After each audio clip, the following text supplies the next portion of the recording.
Welcome to the Atomic Habits team meeting. I'm so excited about today. I'm looking at a blizzard. I'm in Colorado and whoo, is it snowing like mad. Looks like we got some sunshine there. Miriam, it looks like, is that right? Do you have some sunshine behind you? Sorry, I couldn't unmute. Yes, sunshine, I don't know, probably 60 degrees, South Carolina. It's good. Oh, okay. Well, you guys deserve some sunshine in South Carolina. Thanks. You deserve every bit of it, for sure. Well, welcome everyone. We've got a few people still jumping in. I am so excited. We're going to get started right out of the gate. I am so excited to have Matt Lewczenko. Nailed Yay, it. I did it. Nailed it. I did it. Today's a great day because I'm pronouncing names correctly, so that's always a plus. Just to give you guys a little bit of an intro of him, Matt and I were leaders in a previous company. That's where I first got acquainted with him, and boy is he and was he a powerhouse. He actually now is the director of growth for 5 states at EXP. And he kind of started out 13 years ago as a part-time agent, moved his way through. He is a distinguished international coach, you guys, keynote speaker, as well as a business consultant and an author. And, you know, he's just the type of guy when he walks in a room, you just know he deserves respect because he's accomplished so much and he just loves on people and cares. And that's what I love most about him. I remember when I went to a EXP event, I wasn't with EXP yet. He was, and we kind of bumped into each other at in a line on something. And he's like, Jackie, and I'm like, Matt. He's like, what are you doing here? So I am so excited. I made the move.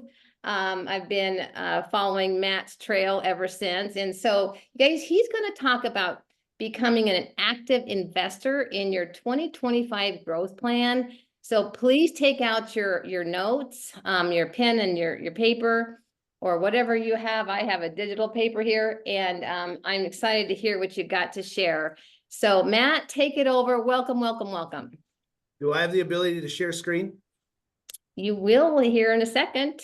Cool. Go get me. Perfect. Where are we at here? Ah. Good to see you, Matt. Glad you're here, man. Appreciate you. It's so great to see you, Matt. Yeah, buddy. It's not an echo. It's just the 2 Matts. That's right. Here we go. Let me rock and roll here. Well, Jackie, thank you so much for the opportunity to come and speak with everybody. I love that you asked everyone to take notes and take as many notes as you'd like. I'm going to make these slides available for Jackie to share with all of you to take with you. And so my goal and my intention today is to inspire, empower, and leave you with some tactics and strategies on how to really level up in 2025 by taking an active approach in your personal growth. You cannot be a passive investor in your own growth. I think we've all experienced that. We've been to the trainings, we've been to the education, we've taken a lot of information, and we go home and we do nothing. We had a lot of entertainment and not a lot of implementation. What do they call it? Edutainment. And one of the phrases that really stuck with me that one of the guys that I follow, Alex Hormozy, talks about, and he says that there is no learning without changed behavior. There's no learning without changed behavior. Otherwise, you can't measure learning without any change in behavior. You can have a lot of education. You can be really smart. You can be articulate, and you can recite all the things. And yet, if nothing's actually changed in your world, have you learned anything, or are you just really smart? Right? And so my goal, we're going to cover these 4 things. Now, Jackie says, I'm going to give you 20, 25 minutes. I was like, that's exciting because this is a 60-minute keynote. So I'm going to go rapidly. The high D's in the room, you're going to love this. Everyone else, hang tight. Hopefully there's a recording and there's slides. And I'm going to share with you what one of my coaches said. He says, I don't talk fast. You think slow. So here we go. Buckle up. Let's roll. Awesome. All right. So the number one investment that we could all make, how many of you also, you recognize this gentleman here, Warren Buffett. He's obviously done a pretty good job when it comes to accumulating wealth. And one of the things that I discovered is that the note that he left for his estate team is that when he passes and his family takes on the estate, one of the things is, yes, he's going to be giving away so much of his wealth, right, back into the world. And yet, even the small percentages left over to the estate, he suggested to the estate what? Does anybody know by chance what he suggested the estate do with the wealth that's left over that's not going to be given away? He actually said, he says, please put it into an index fund.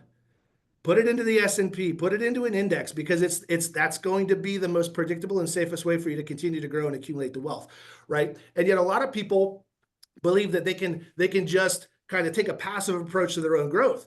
One of what Warren said is the best investment that you can actually make is an investment in yourself, because the more you learn, the more you earn. So instead of investing in the S&P 500, we're going to talk about investing in the S&Me 500 in 2025. Now, there's some cool things about it. You cannot lose your learning, your education. It can't be taken from you. Divorce, bankruptcy, failure can't take education from you. And even if you have to start, even if you fail, even if you go bankrupt, you're not starting over, you're starting from experience. And so your opportunity is going to be limited by your growth and by the way that you choose to take an active approach and learn how to begin changing your behavior and start applying these things. Now, top performers know that there's a secret to this. There's a formula. And the top performers also know that speed of implementation is king. If you go to a conference and you go to a training and an event, there's going to be some people that even before they got home, they've already put some things in motion. They've already taken 2, 3, 4 of the concepts and ideas and put them into play, and their teams are already executing on them. Some people said that I'm going to make 3 to 5 mistakes faster and already get them better before you even start. That's what most people do. And they understand this formula, and it comes from the book, The Inner Game of Tennis by Timothy Galway. How many of you have ever seen this formula before? Raise your hand or throw a thumbs up or in the chat. Do you know this formula, what it stands for? I'd love to get some ideas. What do you think so big P equals little p minus I. What does the big P stand for? Go ahead and unmute, shout it out, or put it in the chat. Maybe practice I love that. Practice, cool. or purpose. Ooh, we're getting closer. Perfection. I like that idea. Some good P answers. So the big P stands for performance. So your performance, it could also be production, but like your performance is a factor of little p. And this is what my mom always said that I had so much of. And she says, you have so much potential. You have so much potential. And would you agree? Like, throw me a thumbs up in the window if you believe that you actually have more potential than you're actually letting out there into the world. You've got more in you. You could be doing more. You could be executing at a higher level. And it's a factor of your potential minus I, and I is interference.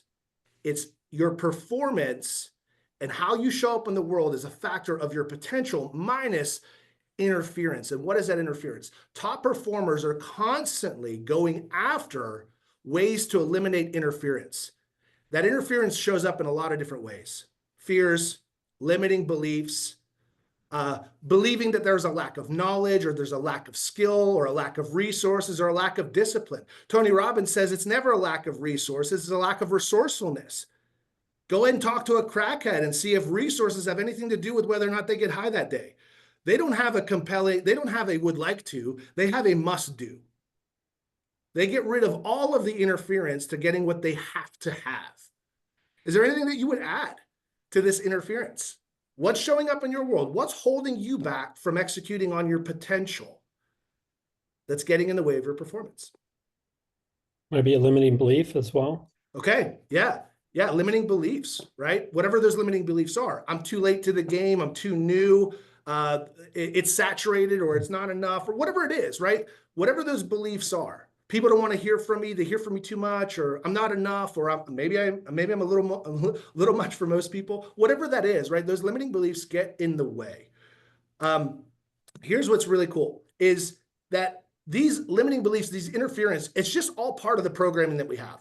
And so if we take a look at the operating system that we're operating in, all of the things that we experience go through everything that we've ever lived in our life. All experiences are cataloged and stored in our brains, in our mindset, and all of the, whether it was positive, negative, good, or bad, when we experience something new, it gets filtered through that same experience. And that experience then, through the programming, creates a thought. It was positive, negative. And then that thought creates feelings. Feelings are just simply thoughts on repeat. Anxiety is just a thought on repeat. And the thing is like people that condition themselves for gratitude have just created a thought on repeat. Now, that feeling then is generally what gets in the way. There's the interference piece. The feeling is either helpful or hurtful. It's either moving us forward or backwards. And for most, we pause, we get stuck in that spot. And however, and we believe that if we take no action, it's not as bad as taking the wrong action. But here's the challenge. Non-action is an action. And if we allow a limiting belief or interference to get in the way of actually taking action towards our potential, we create what I like to call the cul-de-sac of indecision. And all this does is it continues to reinforce and creates a small limiting belief or a small fear into something really big, into something that we believe, because now we have continual evidence of, well, yeah, see, if I don't do it, then this, and it just gets bigger and bigger and stronger and stronger. And this is the challenge. Many of us have years and years and years of conditioning of not taking action when something feels a certain way. However, if you've read or listened to Jamie Kern Lima's book, Worthy, she does a really great job in chapter 2. I believe it's on page 41 or 42, where she reframes and redefines how she experiences rejection. And one of the ways that she defined it was just so beautiful.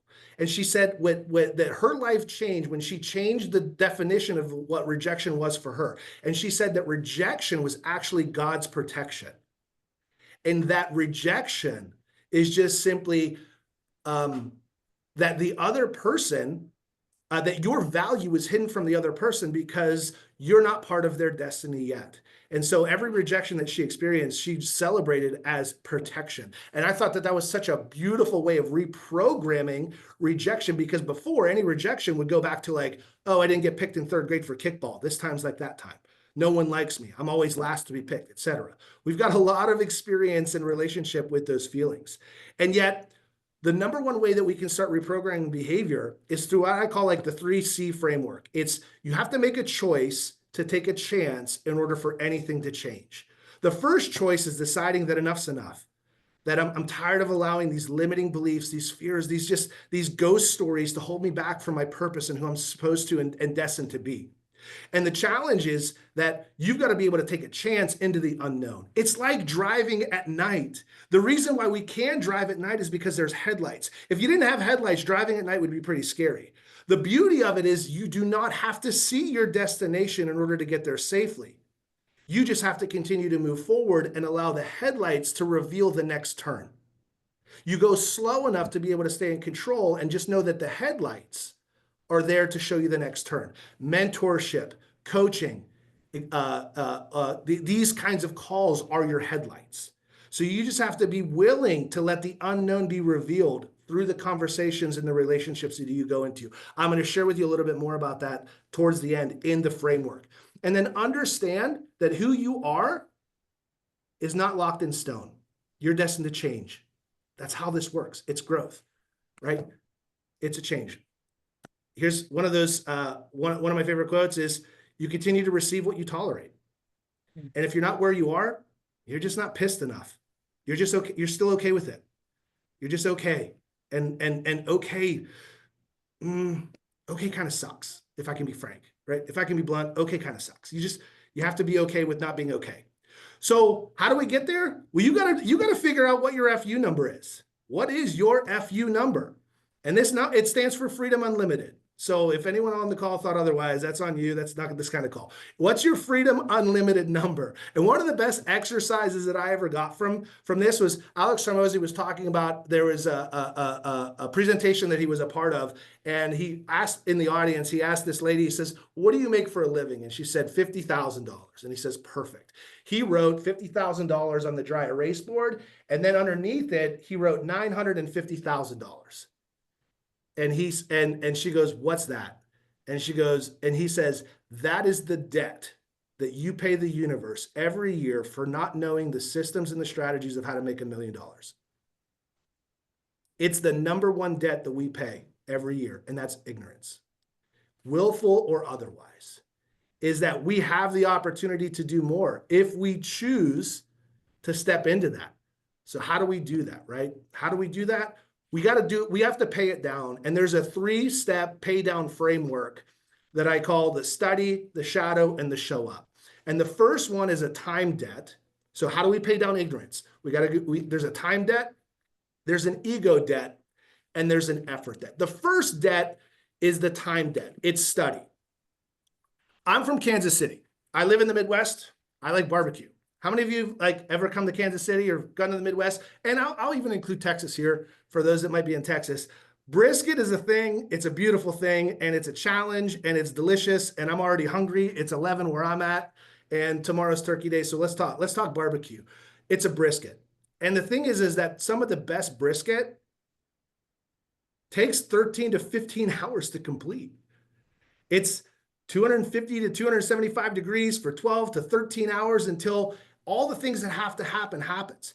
Now, can you just crank it up to 400 and get the internal temperature up to a certain point and call it good?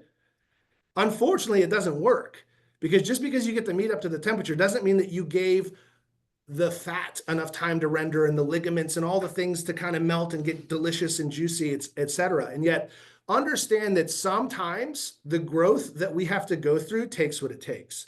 And sometimes we can't skip a level or a step in the process just because, there's so many people that are like, all right, Matt, I get it. Can we just get to the steak enough with the sizzle? And the challenge is that desire to not go through the process is what keeps you stuck at the level you're at, because every level has a lesson. And just because you do the things that level 3 requires you to do doesn't mean you've absorbed or learned the lessons from level 2 and level 1. Because you can do the things that level 3 people do, but you can't keep the things that level 3 people get to keep because you haven't learned the lessons from level 1 and level 2. And so just understand that your growth takes what it takes. There's no skipping the process, and that every level has its devil. And every level has its lesson. So what do? If you would like to do X, Y, or Z, I'm going to go through and, for instance, if I'd like to get a financial education, I'm going to go and pull the masters. I'm going to pull Keith Cunningham. I'm going to pull Robert Kiyosaki. I'm going to pull Ramit Sethi. I'm going to pull Dave Ramsey. Now, all of these have a very different approach to wealth. And even Warren Buffett, right? So I'm going to include Warren. Now, there's 5 different individuals that are arguably masters in wealth, but they have a very different approach. What I'm looking for are the parallels. What are the pieces in all of the processes that connect me to the way that I'm called, or I feel like I can be building that wealth? So I'm going to assemble the masters. And they're either going to be people that that don't know me, but I know them, or they're going to be people that I know, but I'm also going to be listening to what are the parallels, finding the parallels. Now, this is the challenge where most of us stop. We get the education, and then the next step is the implementation, and it's scary. There's risk, there's downside, and so many people are like, well, I just need another class, or I need another thing. I can't move forward without, etc. And that's where the second pay down comes in. And that's the shadow debt. And this is one of the most important ones, is great leaders have to become great followers. And one of the best ways to do this is continually find rooms where you are not the smartest person. For me, that's still pretty easy. I find those very, very, very easy. I'm also really good at compiling information and sharing it, but I've got a lot to learn.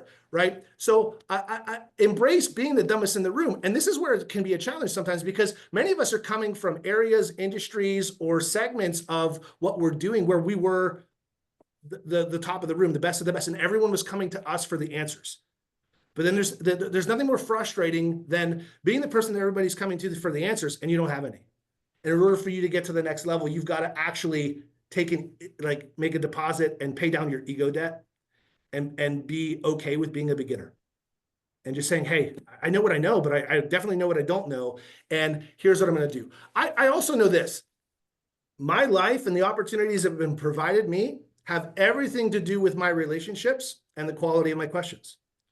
So I'm going to challenge you this, is that your life moves at the speed of your relationships and the quality of your questions. And the question, whenever when we're looking for mentors or we're looking for those that we can shadow, are rarely, hey, can I pick your brain? Yes. Can I pick your brain? If someone comes to me and says, can I pick your brain? I go, no, ew, that's gross. You know who picks brains? Vultures. Vultures pick brains.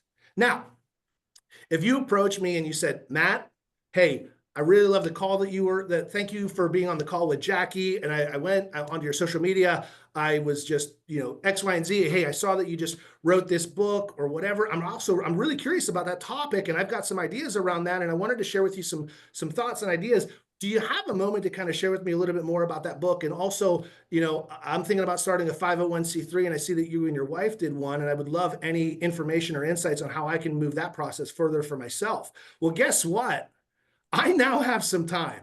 And think about those of us that are busier than all get out, I'm absolutely too busy for those that just want to ask questions, or how many of you ever heard the term assholes?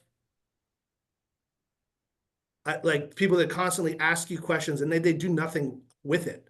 I'm cool, thanks. I shared with you all it would take, and you did nothing. The assholes, all they're doing is they're seeking validation for why they're not doing what they're doing. And they're waiting, and they just would like for you to validate their lack of performance by identifying an interference that they can buy into, right? And so, however, if someone comes to me and really wants to get after it, I've got plenty of time on my calendar for those that are here to do, right? And more importantly, those that are looking to change who they're being, right? Those who are really leaning into the process of changing that programming, changing behavior, and actually implementing what they learn. So there's truly education going on, right? Those are the people that I'm really looking for.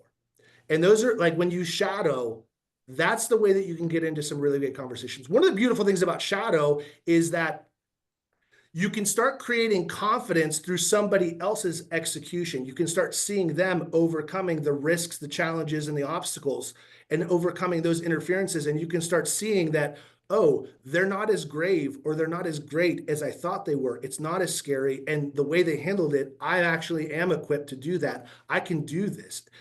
You get to have secondhand experience through the shadowing process. And then this is where the last one comes into play. And it's the effort debt. And here's the deal. You have to show up.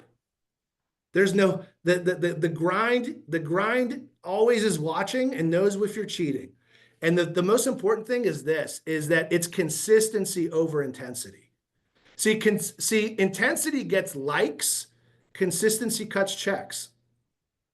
Intensity gets likes, consistency cuts checks. And the people that are doing this at a high level, they'll share with you there is no secret. It's boring. Wealth creation, boring.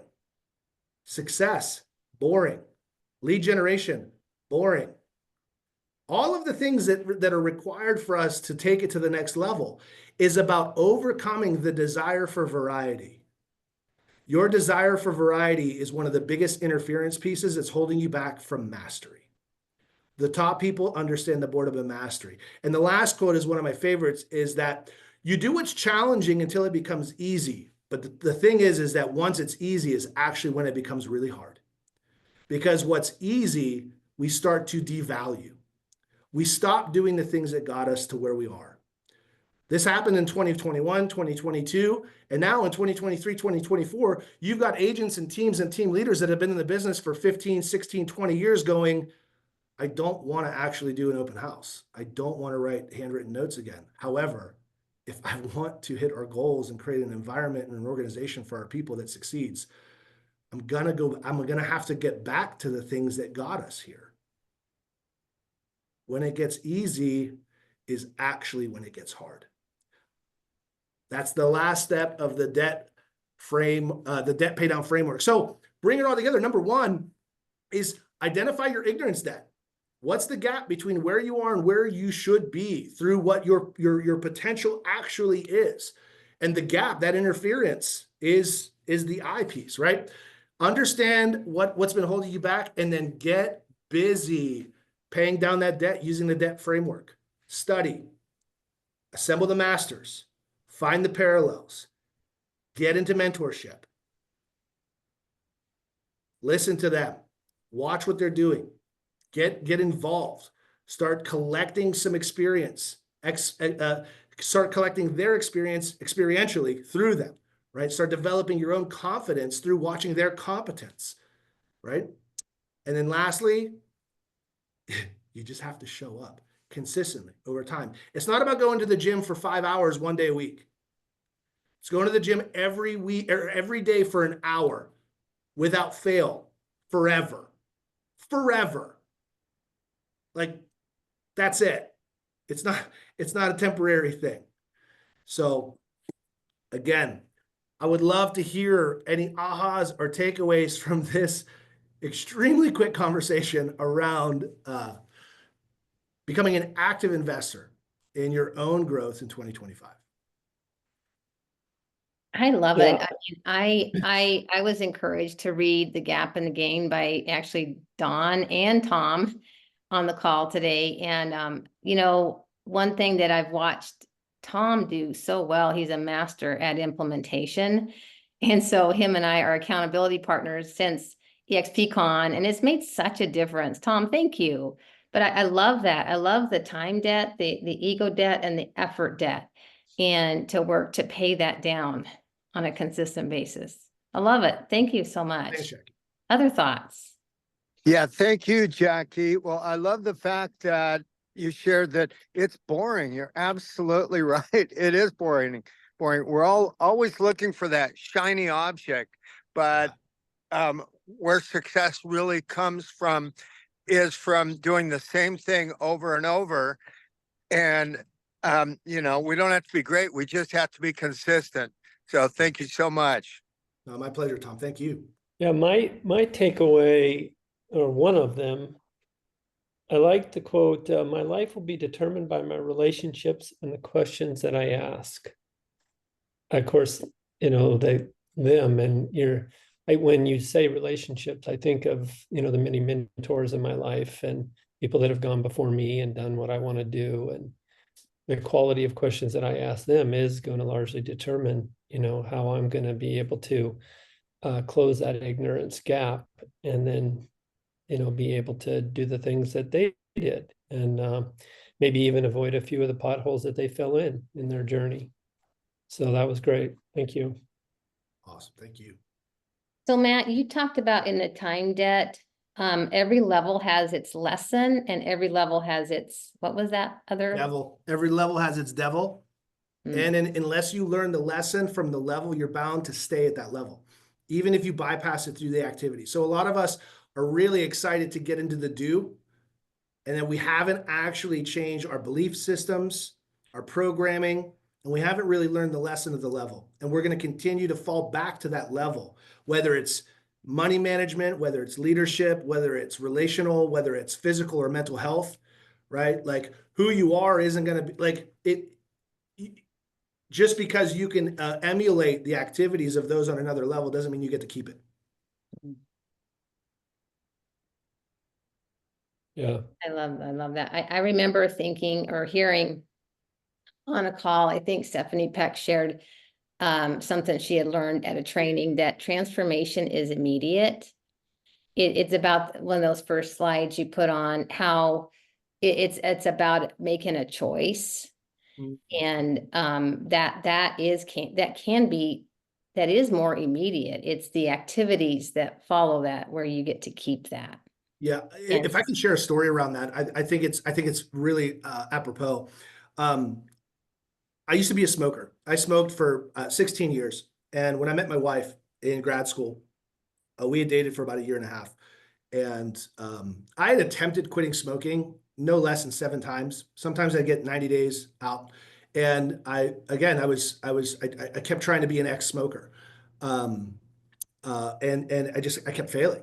And then my wife, it was July 13th, 2006. I could tell you very specifically where it was because she sat down with me and she said, "Hey, um, I really like you and I like where this is going. However, I can't kiss you. Like it's disgusting, and I can't be with a smoker." And it was enough for her to like she just called it out. She put it down. That was the last day I had a cigarette. And the thing is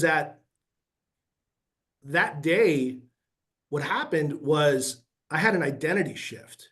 I was no longer an ex-smoker. I became a non-smoker. Non-smokers don't think about cigarettes. Ex-smokers do. That was an instantaneous identity shift because I realized, okay, my life has changed because of that conversation. So my life changed because of the power of that relationship and the courage for her to ask the right question. Yeah, James Clear talks about that in Atomic Habits. Yeah. You know, what identity are you going to claim? Yeah. What are you going to own? And she basically gave you an ultimatum to say, hey, are you going to have an identity as a smoker or an occasional smoker? I mean, a non-smoker or an occasional smoker, you know? Yeah. And because this is what I'm here for. Yeah. Yeah, and when your why is big enough, oftentimes you can find the how, right? Mhm. Yeah. Wow, so much to think about. I mean, and I do love, Worthy Rejection. And what was the name of that book? It was called Worthy. And who's the Worthy, yeah, but or I'm sorry, not Angela. It was Jamie Kern Lima. Jamie Carlia? Kern, Kern, Lima, Lima. Okay, I love it. Wow, so much to take from this, you guys. Yeah, we would love your slides. Matt, send them over to me and Yeah, we'll be you sure got to it. get them out. You And bet. this was definitely recorded. And who do we got for next week, guys? Tom or Don? Yeah, we've got a Power Pack week next week. So make sure you show up and be here. Same time, same channel. And in the meantime, we all got our inspiration. Time to put in our perspiration. And happy Thanksgiving, everyone. Thank you. Hey, hold on. Also, we've got now 8 people that have joined the boot club and are going to do this is strategy, Seth Godin. And so we're going to be doing the first meeting on that. I think it is December. Let me hold on a second. Man, it's amazing how time is flying, huh? Okay, so if you want to participate in building your strategy for 2025 and being in book club contest, which remember, in case you weren't there for the previous meeting, would get you a ticket to Cabo for the growth build event in March. It is Tuesday, 9 a.m. Pacific time, and it will be on my link, proinsightwithdon.live.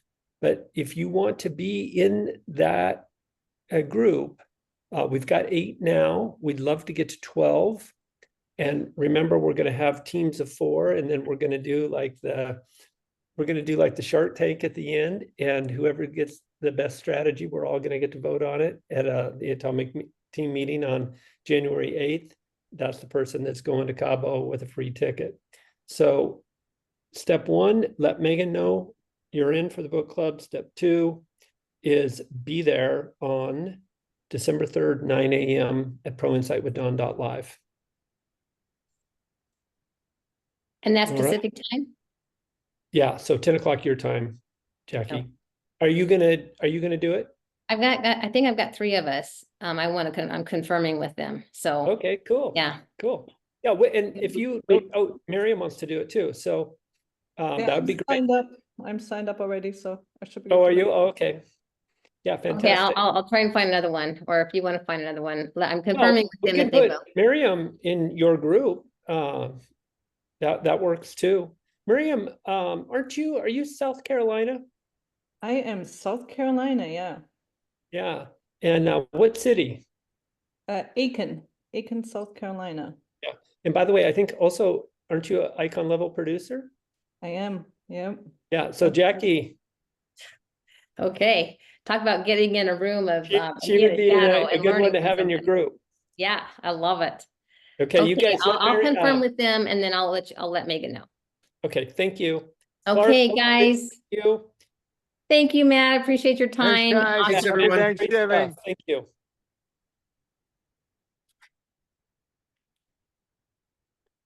Hey, Clark, I'm gonna be in your neighborhood.